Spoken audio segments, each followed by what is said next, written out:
है एवरीवन, एक बार फिर से आप सभी का बहुत बहुत स्वागत है। आप सभी का अपना यूट्यूब चैनल आर के स्टडी पे। मैं हूं रविंद्र कुमार।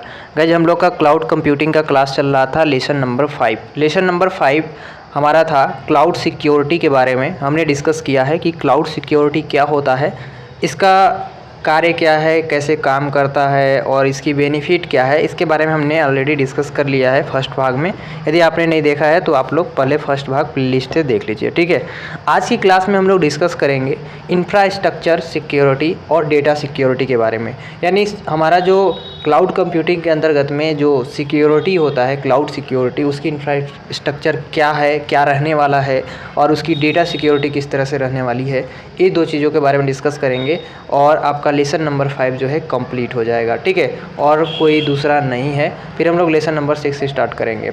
तो चलिए आज की क्लास को स्टार्ट करते हैं। स्टार्ट करने से पहले आप यदि चैनल पर नया विजिट कर रहे हैं तो चैनल को सब्सक्राइब कर लीजिएगा। चलिए आज की क्लास को शुरू करते हैं।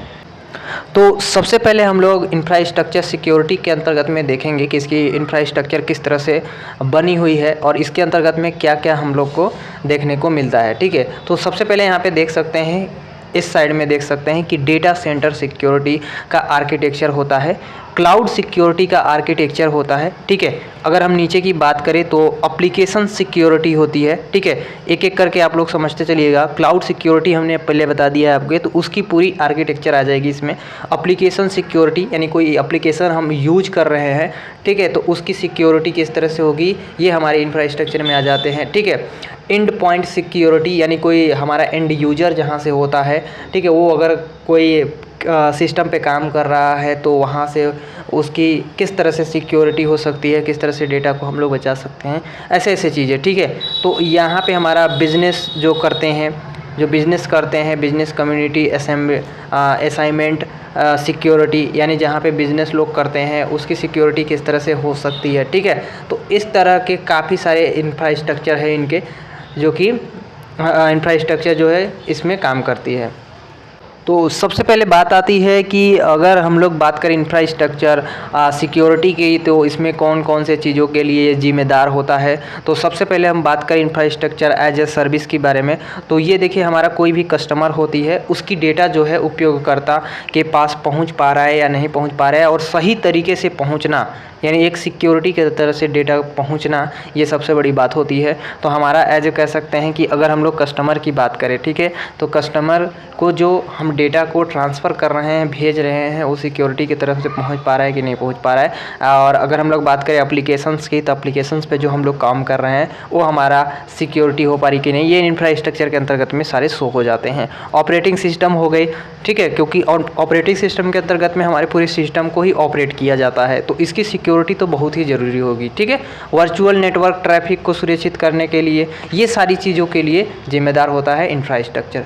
किस तरह से हम अपनी इंफ्रास्ट्रक्चर को बनाएं जिसके अंतर्गत में हमारी जो सिस्टम है वो सिक्योरिटी के अंदर में रहे, उससे बाहर ना जाए, हमारी डेटा लीक ना हो। अगर हम लोग बात करें जैसे कि अगर ट्रैफिक नेटवर्क की बात यहाँ पे किया गया है, तो इसका अगर हम लोग एक सिंपल सी बात करें कि अगर ये ट्रैफिक जो नेटवर्क लगे होते हैं, अगर इसकी इंफ्रास्ट्रक्चर इस तरह से न बनाया दिया जाए, मतलब सिक्योरिटी के अंदर में न रखा जाए, तो इस इंफ्रास्ट्रक्चर को कोई भी क्या कर सकता है, एक्सेस कर सकता है, और इसको जब चाहे तब ग्रीन और जब चाहे तब उसको रेड कर सकता है, ठीक है।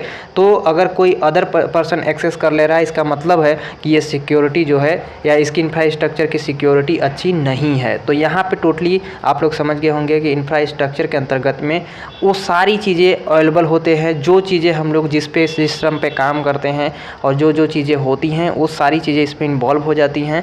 एप्लीकेशन ही है तो एप्लीकेशंस को यदि हम चला रहे हैं तो उसके अंतर्गत में सिक्योरिटी बहुत ही ज़रूरी होती है। अब जैसे कि आप व्हाट्सअप पे किसी से बात कर रहे हैं या कुछ भी कर रहे हैं, तो व्हाट्सअप देखते हैं कि व्हाट्सअप के अंतर्गत में आप सिक्योरिटी लगा देते हैं कि आपको सिक्योरिटी का पासवर्ड पता है तो आप उसे देख सकते हैं, ऐसे वैसे, ठीक है। तो इस तरह के हर चीज़ को कंट्रोल करने के लिए अगर इंफ्रास्ट्रक्चर आपने सही बनाया है और उसका इस्तेमाल मतलब सिक्योरिटी के अंदर में हो रहा है तो अच्छा है, अगर नहीं हो रहा है तो उसका इंफ्रास्ट्रक्चर जो है बेकार है। तो ये इंफ्रास्ट्रक्चर होता है। आई होप कि आप सब लोग यहाँ पर समझ गए होंगे।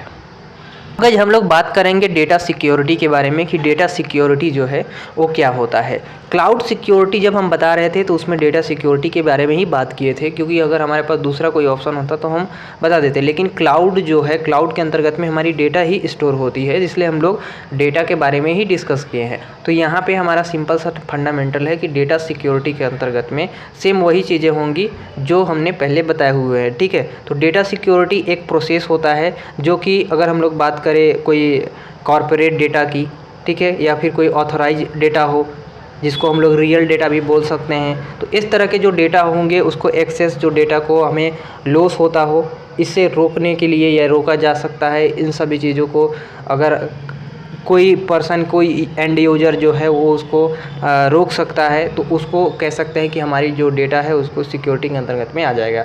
अब आपको समझ आ रहा है कि अगर हमारी एक एंड यूज़र है, ठीक है, एक एंड यूज़र है जहाँ से कि हमारी डेटा को सेंड किया जा रहा है किसी दूसरे पर्सन के पास, ठीक है, कोई ऑथोराइज एक्सेस है, ऐसा नहीं है कि वो ऑथोराइज नहीं है, ठीक है, अनऑथोराइज है। अगर कोई ऑथोराइज पर्सन है या ऑथोराइज डेटा है, अगर उसको भेजा जा रहा है तो वो वहाँ पे उस डेटा को आसानी से भेजा जा सके। सिक्योरिटी के अंतर्गत में अगर वो सिक्योरिटी से बाहर गया तो हमारा वहाँ से लॉस हो सकता है, ये सभी को पता है। तो इसको रोकने के लिए जो भी चीज़ें हम लोग इस्तेमाल करते हैं या जो चीज़ होती है, जो प्रोसेस होती है, वही हमारा डेटा सिक्योरिटी के अंतर्गत में आती है।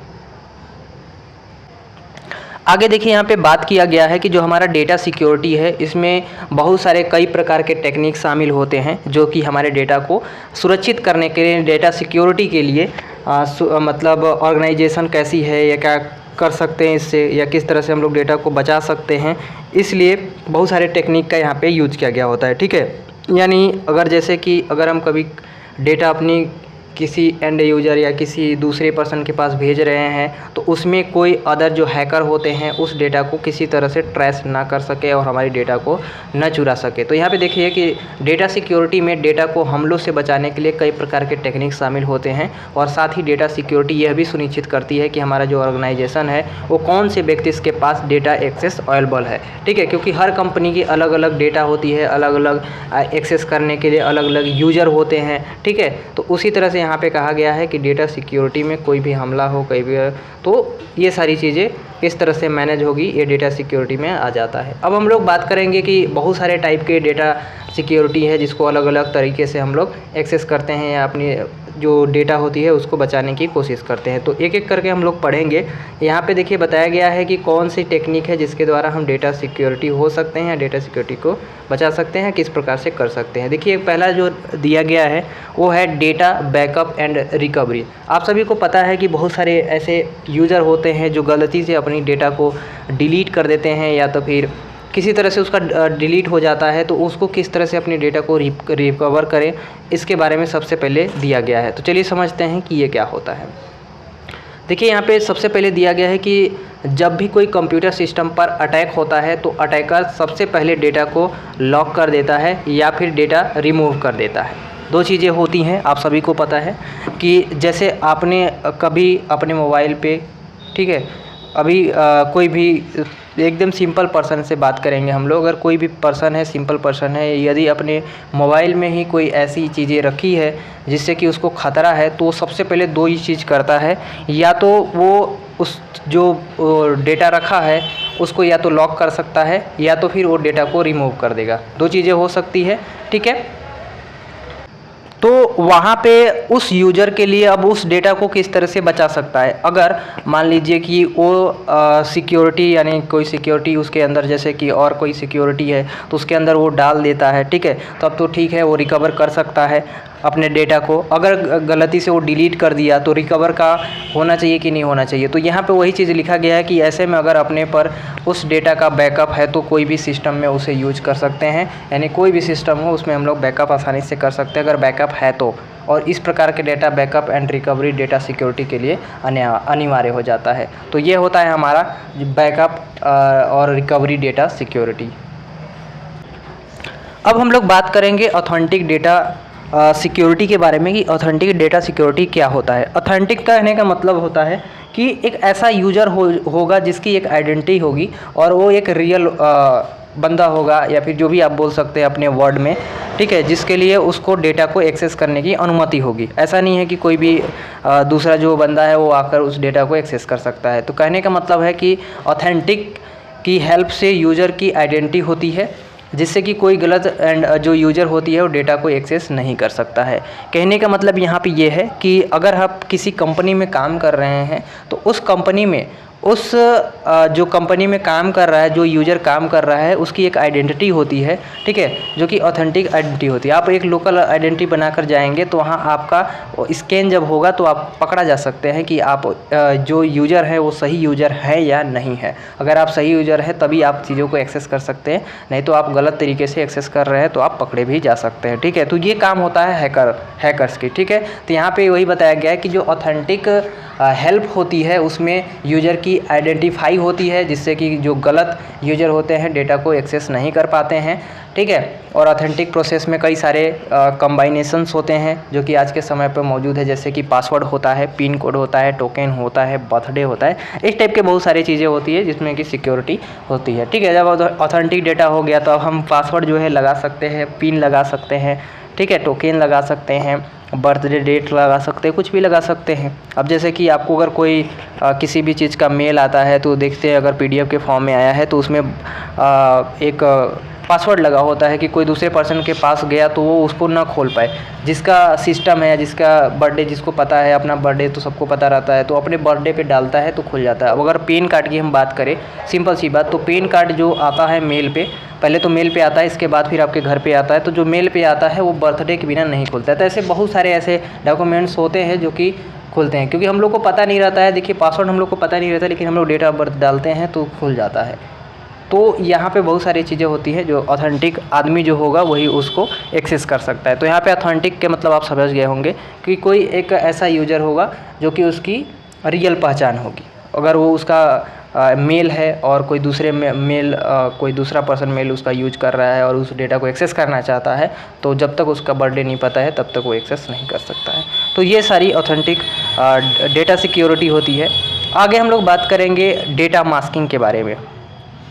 अभी ये डेटा मास्किंग क्या होता है समझिएगा कि data masking software number, letter और अप्रॉक्स जैसे कैरेक्टर होते हैं उसमें कन्वर्ट होता है। मीन्स कि यह हाइड करता है कि जो उसके पीछे छुपा होता है, और यह सॉफ्टवेयर डेटा को हमारा ओरिजिनल फॉर्म में तभी देता है या तभी पेश करता है जब कोई ऑथराइज यूज़र डेटा को रिसीव करे।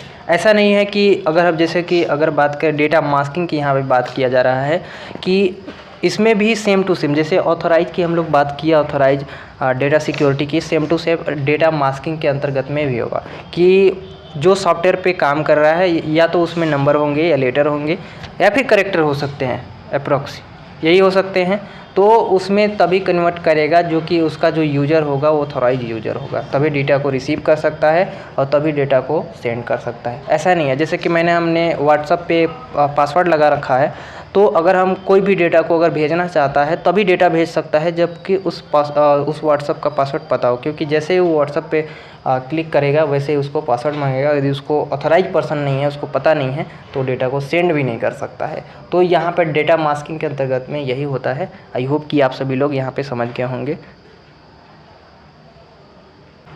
आगे हम लोग बात करेंगे एक्सेस कंट्रोल के बारे में। कंट्रोल का नाम सुने होंगे, एक्सेस के बारे में भी आपने ये जो बातें सुनी होंगी कि एक्सेस कंट्रोल क्या होता है, जहाँ पे कि कोई भी यूज़र जो डेटा है उसको किस तरह से सिक्योर करेगा, क्योंकि बहुत सारे एंड यूज़र होते हैं जो कि अलग अलग जहाँ से उस डेटा को एक्सेस कर पाते हैं, ठीक है। तो एक्सेस कंट्रोल के अंतर्गत में हमें क्या होती है उसको चलिए पूरा डिटेल समझते हैं। एक्सेस कंट्रोल देखिए हम लोग को 2-3 टाइप से देखने को मिलती है, क्योंकि देखिए अगर हम लोग सिंपल भाषा में बात करें तो गूगल पे जो भी डेटा होता है हमारा सर्वर पे, तो एक तो इस फॉर्म में होता है कि हम उस डेटा को कोई भी पर्सन हो, जैसे कि अगर इंडिया के लिए वो सर्वर पे अपलोड किया गया है तो इंडिया का कोई भी पर्सन हो उसको एक्सेस कर सकता है गूगल पर जाकर। अगर वो लोकल के लिए है कि नहीं, ये केवल यूपी के स्टेट के अंतर्गत में एक्सेस कर सकता है, तो केवल यूपी के जो लोग हैं वही एक्सेस कर सकते हैं। अगर वो ऐसा है कि नहीं कोई कंपनी है, कंपनी के अंतर्गत में उसको एक्सेस करना है तो वही एक्सेस कर सकता है। तो यहाँ पे देखिए एक्सेस कंट्रोल की हेल्प से डेटा को सिक्योर कर सकते हैं, जिसमें कि टोटल 3 टाइप से डेटा सिक्योर होते हैं या डेटा एक्सेस मौजूद होते हैं, तो कौन कौन से हैं उसको चलिए समझते हैं। पहला जो एक्सेस कंट्रोल दिया गया है, पहला जो एक्सेस दिया गया है वो दिया गया है डिस्क्रिशनरी एक्सेस, ठीक है। दूसरा हमारा दिया गया है रोल बेस्ड एक्सेस कंट्रोल। तीसरा हमारा दिया गया है मैंडेटरी एक्सेस कंट्रोल, ठीक है। तो आई होप कि आप सब लोग ये तीनों कंट्रोल के बारे में जान लिया है। अब ये तीनों के बारे में आप जरूर एक एक बार पढ़ लीजिएगा, गूगल पे सर्च कर। बात करेंगे डेटा इनक्रिप्शंस के बारे में कि डेटा इनक्रिप्शंस क्या होता है, ठीक है। ये अगला आपका डेटा सिक्योरिटी के अंतर्गत में है कि डेटा इनक्रिप्शंस क्या होता है। तो देखिए समझिए यहाँ पे कि जैसे कि बहुत सारे ऐसे यूजर होते हैं जो कि अपनी जो पासवर्ड होती है उसको कोड के रूप में बदल देते हैं, ठीक है, या फिर कोड में लिखा रहता है तो उसको टेक्स्ट में बदल दिया जाता है। तो यहाँ पे वही चीज़ लिखा गया कि डेटा इनक्रिप्शंस के अंतर्गत में डेटा को ऐसे कोड या टेक्स्ट में बदल दिया जाता है जिससे कि कोई नहीं समझ सके और उसकी डेटा जो है उसकी सिक्योर रह सके और डेटा कहीं पे लीक। हमारा आज का डेटा सिक्योरिटी के अंतर्गत में डेटा इरेजिंग, ठीक है। तो अब इसके बारे में बात करेंगे। देखिए डेटा, आगे हम लोग बात करेंगे यहाँ पे डेटा इरेजिंग के बारे में। डेटा इरेजिंग किस तरह से होती है और इसमें कैसे ओवरराइटिंग हो जाती है। तो देखिए डेटा इरेजिंग में सॉफ्टवेयर की हेल्प से डेटा को किसी भी स्टोरेज में कम्प्लीटली ओवरराइटिंग किया जा सकता है और डेटा को यहाँ पे हम लोग क्या कर सकते हैं, इरेज करके डेटा को लीक कर सकते हैं या फिर डेटा को सिक्योर भी कर सकते हैं। तो ये दोनों तरफ से है, आप जिस तरह से डेटा को बचाना चाहे उस समय बचा भी सकते हैं, अगर डेटा को इरेज कर सकते हैं तो इरेज भी कर सकते हैं। तो डेटा इरेजिंग ये लास्ट आपका टॉपिक था। तो आई होप कि आप सभी लोग जो हमने आज बताए आप सभी लोग समझ गए होंगे। डेटा जो सिक्योरिटी इंफ्रास्ट्रक्चर था, ठीक है, जो इंफ्रास्ट्रक्चर था सिक्योरिटी का, और दूसरा हमने पढ़ा है आपको डेटा सिक्योरिटी के बारे में। तो दोनों के बारे में आपने ज़रूर समझ लिया होगा कि ये दोनों क्या होते हैं, किस तरह से काम करते हैं। बस आज के लिए इतना ही। अब लेसन हमारा जो है 5 जो है कंप्लीट हो चुका। अब लेसन हम लोग स्टार्ट करेंगे 6, ठीक। तो बस आज के लिए इतना ही, मिलेंगे नेक्स्ट क्लास में, तब तक के लिए जय हिंद।